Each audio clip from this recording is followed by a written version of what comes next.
الاتحاد السكندري ولا يفتى والسكندري آخر على التليفون. المهندس عامر حسين أولا طبعا ابن نادي الاتحاد السكندري قبل أن يكون رئيس لجنة المسابقات. يا باشمهندس مساء الخير. الخير ابراهيم بيه، ازي حضرتك؟ ازيك يا باشمهندس؟ بسلم على المهندس عادل. ازيك يا باشمهندس عامر؟ ازيك؟ الله يخليك. عادل بيه الله يخليك. باشمهندس، احنا طبعا قرارات لجنة الطوارئ وقرارات لجنة المسابقات النهارده استعرضناها وطرحنا السؤال: انقاذ الدوري مسؤولية مين؟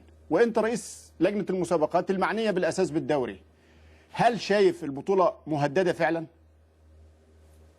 بالشكل طبعا مهدده طبعا. احنا يمكن عادل بيه كان معانا في اللجنه طبعا. وكنا بنعاني من بدايه استئناف الدوري من اشياء كتير. يعني اول حاجه ان الدوري استئنف عشان مش ناحيه رياضيه فقط ولا كره القدم، انما الامور اخرى في البلد كلها.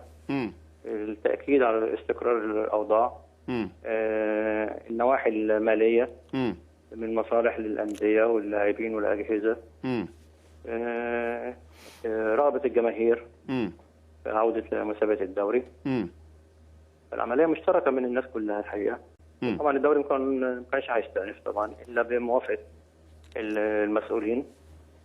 طيب هل كان مطروح في اجتماع النهارده الغاء الدوري؟ والله كان في تفكير طبعا، كان في تفكير لان الموضوع صعب ان حد يتحمل عواقبه بالمنظر اللي احنا شايفينه دوت. لان زي ما المهندس عادل قال، الخطوره في الموضوع ان بقى الشغب بدون مبرر. يعني بنشوف من قبل المباريات بيحصل حاجات حسب التقارير اللي بتجيلنا وتقارير امن اللي بتيجي لاتحاد الكوره. الحكام حتى ما فيش اخطاء بيحصل شغب، وبالتالي المبرر مش العصبيه بتاعت الكوره المعتاده مننا واللي احنا بنشوفها في العالم كله. ممكن انت تتوتر او الجمهور يتعصب في موقف معين من شده مباراه، في هدف بيجي في الوقت الضايع. انما لا، ما دام ما فيش مبرر وبيحصل الكلام دوت، هي دي خطوره الموقف. ان في تعمد لاحداث الشغب. وبعدين المشكله ان الشغب مش جاي من نادي واحد، يعني جاي من الانديه الجماهيريه كلها.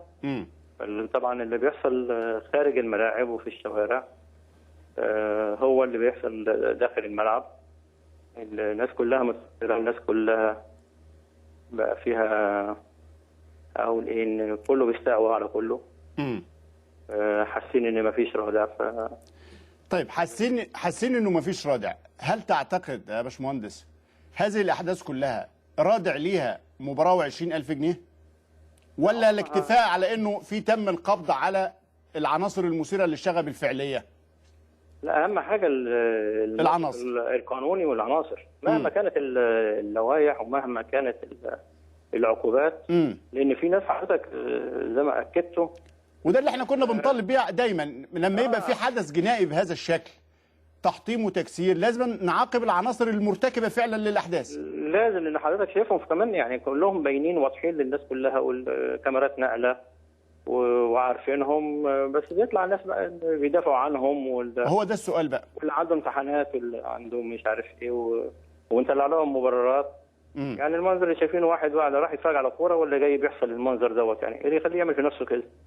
يعني الحقيقه حاجه انا مش مفهومه خالص. كم عدد المقبوض عليهم يا باشمهندس ولا مع؟ لا، العدد الحقيقه مش موجود عندي. انما انا اعرف ان هو يعني في مجموعه اتقبض عليها، وفي مجموعه النهارده برضو بيحاولوا يدوروا عليهم ومش موجودين. يعني ملاحقتهم مستمره؟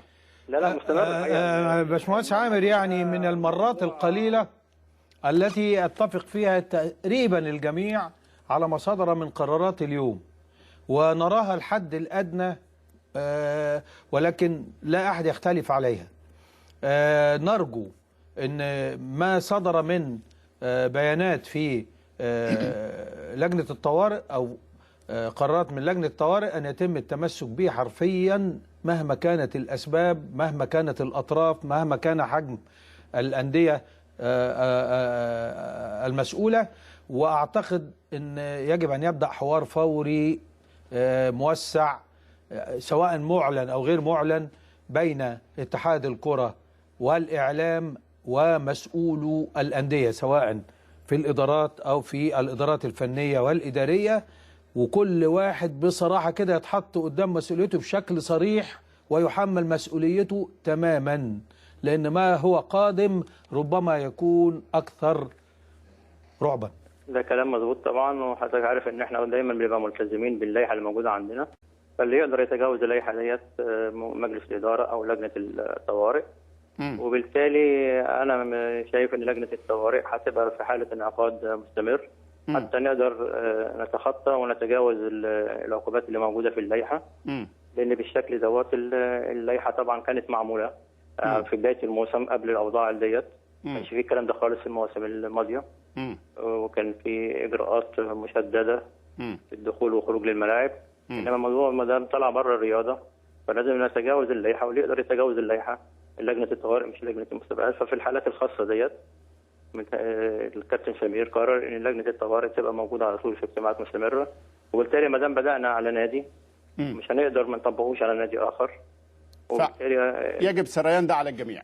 على الجميع ان شاء الله. أشكرك يا باشمهندس، ونتمنى التوفيق للكرة المصرية وللجنة المسابقات واتحاد الكرة.